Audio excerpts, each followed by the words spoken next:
Success ഫയലിലേക്ക് സ്വാഗതം. നമ്മൾ ഈ ക്ലാസ്സിലൂടെ നോക്കാൻ പോകുന്നത് ഏറ്റവും പുതിയ PSC ബുള്ളറ്റിനിൽ തന്നിരിക്കുന്ന ജീവകങ്ങളും അപര്യാപ്തത രോഗങ്ങളും എന്ന ടോപ്പിക്കിൽ നിന്നുമുള്ള വളരെ പ്രധാനപ്പെട്ട ചോദ്യങ്ങളാണ്. പിന്നെ വരുന്ന ഏതൊരു പരീക്ഷയ്ക്കും തയ്യാറെടുക്കുന്നവർ തീർച്ചയായിട്ടും ഈ ക്വസ്റ്റ്യൻസ് പഠിക്കുക. നമുക്ക് സ്റ്റാർട്ട് ചെയ്യാം. ആദ്യത്തെ ചോദ്യം, ജീവകങ്ങൾക്ക് വൈറ്റമിൻ എന്ന പേര് നിർദ്ദേശിച്ച വ്യക്തി ആരാണ്? കാസിമിർ ഫങ്ക് ആണ്. Casimir Funk. ജീവകങ്ങൾക്ക് വൈറ്റമിൻ എന്ന പേര് നിർദ്ദേശിച്ച വ്യക്തിയാണ് കാസിമിർ ഫങ്ക്. കൊഴുപ്പിൽ ലയിക്കുന്ന ജീവകങ്ങൾ. കൊഴുപ്പിൽ ലയിക്കുന്ന ജീവകങ്ങൾ ഏതൊക്കെയാണ്? ADEK. ADEK എന്നീ ജീവകങ്ങളാണ് കൊഴുപ്പിൽ ലയിക്കുന്ന ജീവകങ്ങൾ. കൊഴുപ്പിൽ ലയിക്കുന്നവയും ജലത്തിൽ ലയിക്കുന്നവയുമാണുള്ളത്. അപ്പോൾ കൊഴുപ്പിൽ ലയിക്കുന്ന ജീവകങ്ങളാണ് ADEK എന്നിവ. അടുത്ത ചോദ്യം, ജീവകം എയുടെ ശാസ്ത്രനാമം എന്താണ്? ജീവകം എയുടെ ശാസ്ത്രനാമമാണ് റെറ്റിനോൾ. റെറ്റിനോൾ ഏത് ജീവകമാണ് എന്ന് ചോദിക്കാം. ഏതാണ്? ജീവകം എ ആണ്. കണ്ണിന്റെ ആരോഗ്യത്തെ സംരക്ഷിക്കുന്ന ജീവകമാണ് ജീവകം എ. കണ്ണിന്റെ ആരോഗ്യം ബന്ധപ്പെട്ടിരിക്കുന്ന ജീവകം ഏതാണ്? ജീവകം എ ആണ്. പ്രോ വൈറ്റമിൻ എ എന്നറിയപ്പെടുന്നത് ബീറ്റ കരോട്ടിൻ ആണ്. ബീറ്റ കരോട്ടിൻ ആണ് പ്രോ വൈറ്റമിൻ എ എന്ന് അറിയപ്പെടുന്നത്. പാലിൽ ഏറ്റവും കൂടുതൽ കാണപ്പെടുന്ന ജീവകം ജീവകം എ ആണ്. കരളിൽ സംഭരിച്ചു വയ്ക്കുന്ന ജീവകം ഏതാണ്? കരളില് ജീവകമാണ്. അധികമായാൽ കരളിൽ സംഭരിച്ചു വയ്ക്കുന്ന ജീവകമാണ് ജീവകം എ. ജീവകം എയുടെ അപര്യാപ്തത മൂലം കണ്ണിനെ ബാധിക്കുന്ന രോഗം നിശാന്തത. നിശാന്തത എന്നത് ജീവകം എയുടെ അപര്യാപ്തത മൂലം കണ്ണിനെ ബാധിക്കുന്ന രോഗമാണ് നിശാന്തത, അല്ലെങ്കിൽ നൈറ്റ് ബ്ലൈൻഡ്നെസ് എന്നത്. നിശാന്തതയ്ക്ക് കാരണമാകുന്നത് ഏത് ജീവകത്തിന്റെ അപര്യാപ്തതയാണ് എന്ന് സ്ഥിരം വരുന്നൊരു ചോദ്യമാണ്. ഏതാണ്? ജീവകം എ ആണ്. അടുത്തത്, ജീവകം ഡിയുടെ ശാസ്ത്രനാമം. ജീവകം ഡി കാൽസിഫെറോൾ. കാൽസിഫെറോൾ എന്നത് ഏത് ജീവകമാണ്? ജീവകം ഡി ആണ് കാൽസിഫെറോൾ എന്നത്. എല്ലിന്റെയും പല്ലിന്റെയും ശരിയായ വളർച്ചയ്ക്ക് സഹായിക്കുന്ന ജീവകമാണ് ജീവകം ഡി. എല്ലിന്റെയും പല്ലിന്റെയും ശരിയായ വളർച്ചയ്ക്ക് സഹായിക്കുന്ന ജീവകം ഡി. കാൽഷ്യത്തിന്റെ ആഗിരണത്തെ ഉത്തേജിപ്പിക്കുന്ന ജീവകം ഏത് എന്ന് ചോദിക്കാം. ഏതാണ്? ജീവകം ഡി ആണ്. കാൽഷ്യത്തിന്റെ ആഗിരണത്തെ ഉത്തേജിപ്പിക്കുന്നു. ഏത്? ജീവകം ഡി. ഇനി സൺലൈറ്റ് വൈറ്റമിൻ. സൺലൈറ്റ് അല്ലെങ്കിൽ സൺഷൈൻ വൈറ്റമിൻ എന്നൊക്കെ അറിയപ്പെടുന്നത് ജീവകം ഡി ആണ്. സ്റ്റിറോയിഡ് വൈറ്റമിൻ എന്നറിയപ്പെടുന്നതും ജീവകം ഡി ആണ്. സൺലൈറ്റ്, സൺഷൈൻ വൈറ്റമിൻ എന്നറിയപ്പെടുന്നത് ജീവകം ഡി ആണ്. സ്റ്റിറോയിഡ് വൈറ്റമിൻ എന്നറിയപ്പെടുന്നതും ജീവകം ഡി ആണ്. ജീവകം ഡിയുടെ അപര്യാപ്തത മൂലം മുതിർന്നവരിൽ ഉണ്ടാകുന്ന രോഗമാണ് ഓസ്റ്റിയോമലേഷ്യ എന്നത്. ഓസ്റ്റിയോമലേഷ്യ എന്നത് എന്തിന്റെ അപര്യാപ്തത രോഗമാണ്? ജീവകം ഡിയുടേതാണ്. ജീവകം ഡിയുടെ അപര്യാപ്തത മൂലം മുതിർന്നവരിൽ ഉണ്ടാകുന്ന രോഗമാണ് ഓസ്റ്റിയോമലേഷ്യ എന്നത്. അടുത്തത്, ജീവകം ഡിയുടെ അപര്യാപ്തത മൂലം കുട്ടികളിൽ ഉണ്ടാകുന്ന രോഗമാണ് കണ്ണ് അല്ലെങ്കിൽ റിക്കറ്റ്സ്. റിക്കറ്റ്സ് ഉണ്ടാകുന്നത് ഏത് ജീവകത്തിന്റെ അപര്യാപ്തത മൂലമാണ് എന്നത് സ്ഥിരം വരുന്നൊരു ചോദ്യമാണ്. ഏതിൻ്റെയാണ്? ജീവകം ഡിയുടെ അപര്യാപ്തത രോഗമാണ് റിക്കറ്റ്സ് അല്ലെങ്കിൽ കണ്ണ് എന്നത്. അടുത്തത്, ജീവകം ഇ. ജീവകം ഇയുടെ ശാസ്ത്രീയ നാമം ടോക്കോഫെറോൾ. ടോക്കോഫിറോൾ ഏത് വൈറ്റമിൻ്റെ ശാസ്ത്രീയ നാമമാണ്? വൈറ്റമിൻ ഇയുടെ ശാസ്ത്രീയ നാമമാണ് ടോക്കോഫിറോൾ എന്നത്. ഹോർമോൺ വൈറ്റമിൻ എന്നറിയപ്പെടുന്നത് ജീവകം ഇ ആണ്. ഹോർമോൺ വൈറ്റമിൻ എന്നറിയപ്പെടുന്നത് ജീവകം ഇ. അതുപോലെ ബ്യൂട്ടി വൈറ്റമിൻ എന്നറിയപ്പെടുന്നത് ഏതാണ്? ജീവകം ഇ ആണ്. ഹോർമോൺ വൈറ്റമിൻ എന്നറിയപ്പെടുന്നു, ബ്യൂട്ടി വൈറ്റമിൻ എന്നറിയപ്പെടുന്നു. ആന്റി ഓക്സിഡന്റായി പ്രവർത്തിക്കുന്ന ജീവകം, ആന്റി ഓക്സിഡന്റ് അല്ലെങ്കിൽ നിരോക്സികാരിയായി പ്രവർത്തിക്കുന്ന ജീവകമാണ് ജീവകം ഇ എന്നത്. ആന്റി ഓക്സിഡന്റ് ആയി പ്രവർത്തിക്കുന്നു ജീവകം ഇ. വിറ്റാമിൻ ഇയുടെ അപര്യാപ്തത മൂലം ഉണ്ടാകുന്ന രോഗമാണ് വന്ധ്യത.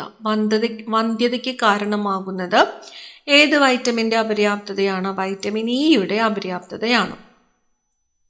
ആൻറ്റി സ്റ്റെറിലിറ്റി വൈറ്റമിൻ എന്നറിയപ്പെടുന്ന ജീവകമാണ് vitamin E. Anti sterility vitamin എന്നറിയപ്പെടുന്നു ഏത്? ജീവകം ഇ. അപ്പം ജീവകം ഇയുടെ നമ്മളിപ്പോൾ നോക്കിയത് ജീവകം ഇയുടെ ശാസ്ത്രീയ നാമമാണ് ടോക്കോഫിറോൾ എന്നത്. ഹോർമോൺ വൈറ്റമിൻ എന്നറിയപ്പെടുന്നു, ബ്യൂട്ടി വൈറ്റമിൻ എന്നറിയപ്പെടുന്നു, ആൻറ്റി ഓക്സിഡൻ്റ് ആയിട്ട് പ്രവർത്തിക്കുന്നു. ജീവകം ഇയുടെ അപര്യാപ്തത മൂലമുണ്ടാകുന്നതാണ് വന്ധ്യത. ആൻറ്റി സ്റ്റെറിലിറ്റി വൈറ്റമിൻ എന്നറിയപ്പെടുന്നു. അതുപോലെ അടുത്തത് നമ്മൾ നോക്കാൻ പോകുന്നത് ജീവകം കെയുടെ ശാസ്ത്രീയ നാമം. ജീവകം കെ ഫില്ലോക്വിനോൺ എന്നറിയപ്പെടുന്നത് ഏതാണ്? ജീവകം കെ ആണ് ഫില്ലോക്വിനോൺ എന്ന് അറിയപ്പെടുന്നത്. രക്തം കട്ടപിടിക്കാൻ സഹായിക്കുന്ന ജീവകം ഏത് എന്ന് ചോദിക്കാം. ഏതാണ്? ജീവകം കെ ആണ് രക്തം കട്ടപിടിക്കുവാൻ സഹായിക്കുന്ന ജീവകം. ഇനി കരളിന്റെ പ്രവർത്തനങ്ങൾ ശരിയായി നടക്കാൻ സഹായിക്കുന്ന ജീവകം ഏതാണ്? ജീവകം കെ. കരളിന്റെ പ്രവർത്തനങ്ങൾ ജീവകം കെ. വൻകുടലിൽ വെച്ച് ഈ കോളി ബാക്ടീരിയകളുടെ പ്രവർത്തന ഫലമായി ഉൽപ്പാദിപ്പിക്കുന്ന ജീവകം ഏതാണ്? ജീവകം കെ ആണ്. എവിടെയാണ്? വൻകുടലിൽ വെച്ച് ഈ കോളി ബാക്ടീരിയകളുടെ പ്രവർത്തന ഫലമായി ഉൽപ്പാദിപ്പിക്കുന്ന ജീവകം ഏതാണ്? ജീവകം കെ. ജീവകം കെയുടെ അപര്യാപ്തത മൂലമുണ്ടാകുന്ന രോഗങ്ങൾ ഹെമറേജ്, ഹീമോഫീലിയ എന്നിവ ഏതിൻ്റെ അപര്യാപ്തത മൂലമുണ്ടാകുന്ന രോഗങ്ങളാണ്? ജീവകം കെയുടെ അപര്യാപ്തത മൂലമുണ്ടാകുന്ന രോഗങ്ങളാണ്.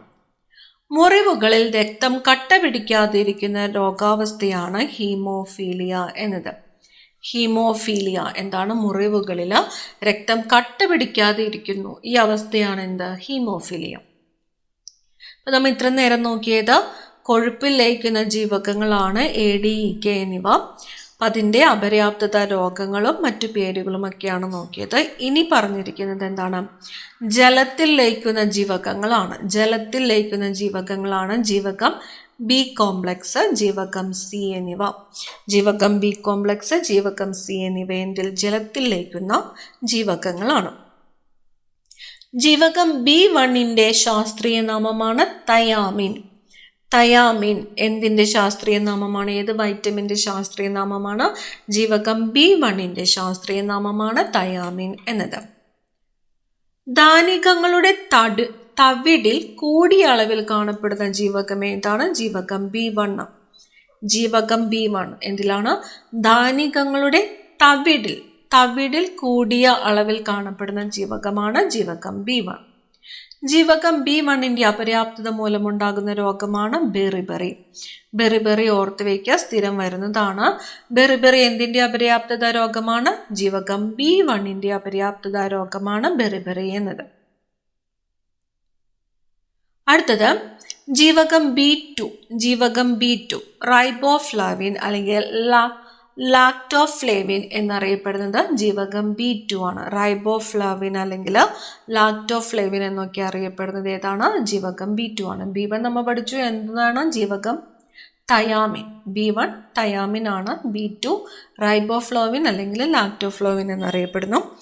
വെയിലിൻ്റെ ചൂട് കൊണ്ട് പാലിൽ നിന്ന് നഷ്ടമാകുന്ന ജീവകം ഏത് എന്ന് ചോദിച്ചാൽ ഏതാണ്?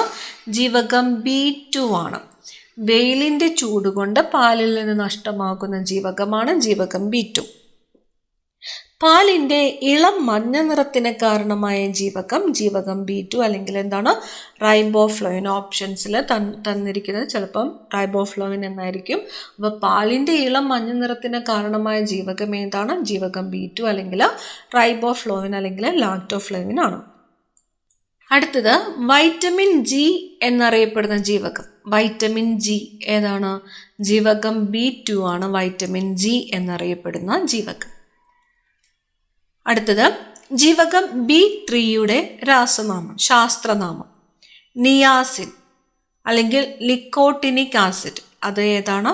ജീവകം B3 ആണ്. നിയാസിൻ അല്ലെങ്കിൽ നിക്കോട്ടിനിക് ആസിഡ് എന്നറിയപ്പെടുന്നത് ജീവകം B3 ആണ്. ജീവകം B3യുടെ അപര്യാപ്തത മൂലമുണ്ടാകുന്ന രോഗമാണ് പെല്ലഗ്ര.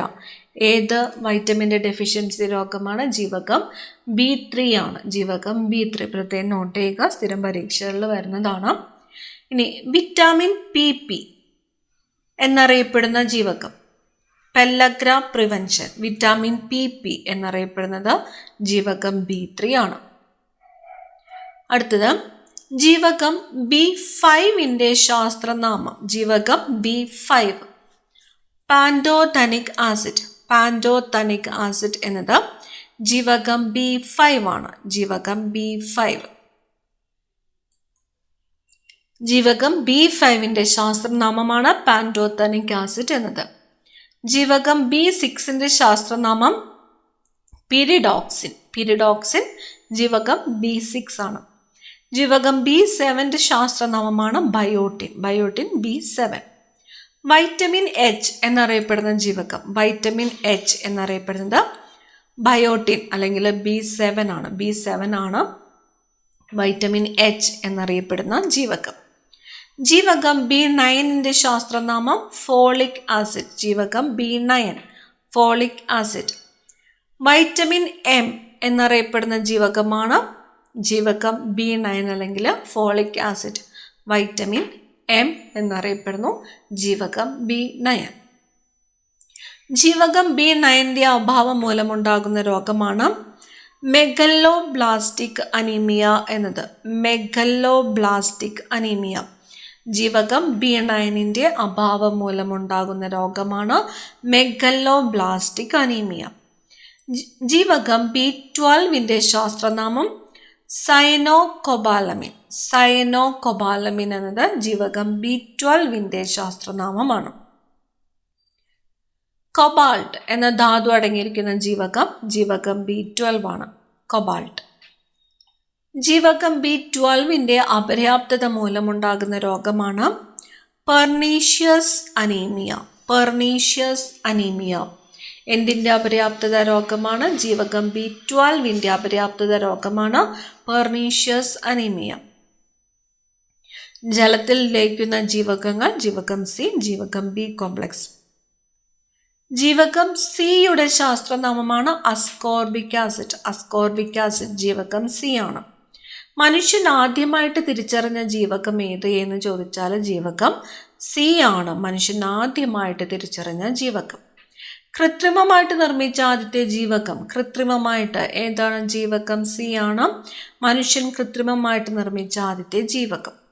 ചൂട് തട്ടിയാൽ നഷ്ടപ്പെട്ടു പോകുന്ന ജീവകം ജീവകം C. ചൂട് തട്ടിയാൽ നഷ്ടപ്പെട്ടു പോകുന്നു ജീവകം C. രോഗപ്രതിരോധ ശേഷിക്ക് സഹായിക്കുന്ന ജീവകമാണ് ജീവകം C. രോഗപ്രതിരോധ ശേഷി.